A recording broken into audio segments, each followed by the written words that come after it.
3 years. They're psyched to be back in the postseason. A few moments later. Here is Young, finds his spot. Young on the floater, puts it in. Trae Young with a miraculous shot. More coming now.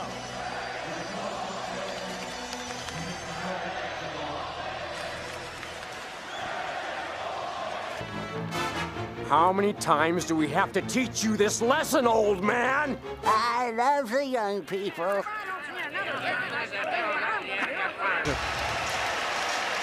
As Young fires from way downtown and takes him out. Here's Trae Young at his finest right here. A step back 30-footer. And the appropriate, you are in the garden, you might as well take a bow. Young right now, the baseline acting as another defender. But Kevin Herter, if you inbound this pass and he's going towards half court, you got to be. Oh, shit. Here we go again. Not right there, but Embiid saw him in his peripheral vision, made him shoot that shot a little hard. 2.5 to go. Long three on its way. And Trae Young! Especially when the ball is in his hands. Not afraid of the big moment. We've seen that in the past. What's up, guys? Welcome back to the channel. And today I am back in a video. This time I'm going to focus in on one of the best point guards in the NBA and one of the hottest point guards right now, that being Trae Young. And in the 21 playoffs, Trae Young has quite literally silenced a lot of doubters, whether that be the fans in the arena or people on social media or online. And I'll be honest with you guys, Trae Young being this great in the postseason has really changed my mind about him and his overall trajectory of being a great NBA point guard. We already knew he was a great all-star caliber player, but I mean playing his first ever postseason to be averaging 29 points per game and 10 assists, that's pretty much unheard of for a player his age and a player with his level of inexperience. And some of the big critiques Trae had this year is he was too ball dominant, his teammates didn't like playing with him, and just the overall playstyle of the Hawks wasn't really suitable to a winning team and a winning culture. But I think the big point in the year when this changed was when they fired Lloyd Pierce and got in Nate McMillan, an experienced veteran coach. And in a weird way, this Hawks team reminds me of last year's Heat team, as both these squads were the 5th seed, and for the majority of the year they struggled, but it wasn't until the end of the year they picked it up and really caught fire. And if you look at the first round series versus the Knicks, Trae Young, in his first ever playoff game in New York in a hostile environment, he put up 32 points and 10 assists, becoming one of 5 players in the last 10 years to have a 30-10 game in their opening day of the playoffs, joining Damian Lillard, Luka Doncic, Chris Paul, and D. Rose. And actually in this game, Trae Young was playing D. Rose, which is a weird mind contortion, because in this game, Trae Young gave me flashes of D. Rose in 2009 versus the Boston Celtics. And that game 1 in Boston in 2009, that was D. Rose's first game, I would say, where really came out as a superstar and a future MVP candidate. And again, Trae Young in that game 1 was fantastic, and he gave me shades of a young Derrick Rose in terms of how they played in their first ever playoff game. And even more impressive in this game, Trae Young was getting heckled all day long. They were saying F Trae Young, Trae is balding, all types of nonsense. I think he even got spit on at one point. I mean, it was a hostile crowd, and Trae Young stepped up big time in the final moments and hit the game-winning floater. And again, I think it is so rare and so unique that Trae Young, in his first ever playoff game with zero experience, stepped up big time in that moment. And for me personally, that's a big sign that Trae will be a future superstar and possibly the best point guard of the 2020s decade. And the other big time moment from this series that stands out is Game 5 back in New York, where once again it was a hostile environment with the Knicks fighting for their playoff lives. And in this game, Trae Young had 36 points, 9 assists, and the dagger 3 to end the Knicks season. And even more impressive than that, Trae Young in this series, he really did become the NBA villain, but in a very good way. He was really fiery, really competitive, and he didn't back down from the crowd, the fans, or any players on the court.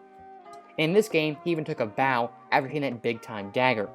So Trae in his first ever playoff series was fantastic, and I loved how he taunted the crowd and he was fearless, going into the Garden like a young Reggie Miller.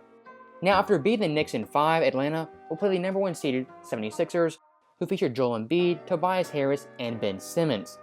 And heading to this series once again, Atlanta, they were the big-time underdog, and nobody, including myself, thought Atlanta could actually win this series or even take it 7 games. But once again, Trae Young proved everyone wrong, and in Game 1, had a big-time performance, putting up 35 points, 10 assists on 48% shooting, as the Hawks stole Game 1 by 4 points. And just like versus the Knicks in Game 5 was a pivotal game, this time in Philly, with the series tied at 2 games apiece. Now in this game, Atlanta went down by 26, and in typical Doc Rivers fashion, his team would fold and blow that lead, as Philadelphia was outscored 40-19 in the 4th quarter, and Trae in that 4th quarter put up 13 points. In the second half, he had 25, and for the game, he had 39. So a big-time game from Trae Young and his Hawks team, and a pivotal Game 5. Now in Game 7 back in Philly, Trae had a really rough game, shooting 2 for 16 through the first 3 quarters. But when it came to the 4th quarter, money time, Trae Young once again stepped up in a big way. As in that 4th quarter, he had 10 points, which led his team on 43% shooting. And around the 2-minute mark, he had a big-time 3 to push the lead to 6. And in a game where teams weren't scoring much, a 6-point lead in the last 2 minutes was pretty much insurmountable. And again, it was Trae Young, him being fearless in the clutch, going against his Philadelphia crowd in a hostile environment. Again, it was so impressive. He showed zero fear and zero hesitation shooting that big-time 3, even though up to that point, he was having his worst shooting game of his playoff career. And you contrast that fearlessness with Ben Simmons, who in this game was afraid to shoot layups. Yes, an all-star player was passing up layups, which once again shows Trae is a unique talent, and that mindset is very similar to someone like Kobe or Steph Curry or even Jordan. If they're having an off night, they would still pull that shot 10 times out of 10 because they're confident in their game and in their abilities. And the stats in the playoffs for Trae have been great. I'll talk about those later. But the 5 intangible things that stood out so far is that Trae Young, he has embraced his villain role, and his overall competitiveness and his feistiness. It reminds me of someone like Allen Iverson, who never backed down from a challenge, even though he was the smallest guy on the court at all times. Him hitting big shots, being fearless, understanding the moment has also been amazing. And I think him outplaying 2 All-Stars in Ben Simmons and Julius Randle is also a big-time plus for his playoff campaign. And right now, looking at how Trae has performed, it's a pretty big tragedy. This guy was not an All-Star for the 2021 season, and looking back on this, it's going to be weird looking at the history books and seeing that Trae in the playoffs averaged 30 and 10, it did not make the All-Star game, when someone like Ben Simmons, who shoots 30% from the line and gets outplayed severely in the series, was an All-Star over Trae.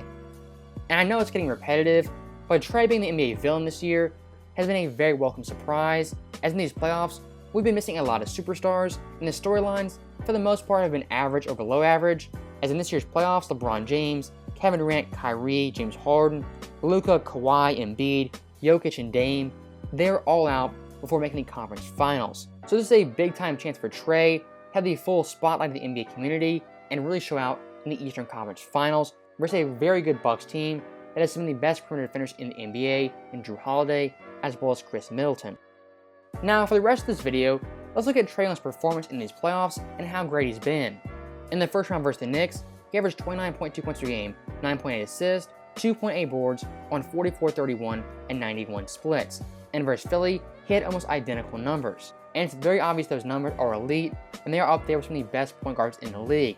But to get a better understanding of how great Trae's been, let's look at some of the best point guards in the NBA and how they played in their first ever conference finals run. And the 2 guys I chose were Dame Lillard and Steph Curry. And for this comparison, Dame was 28 and Steph was 26. So those 2 guys were in their prime compared to Trae, who's only 22.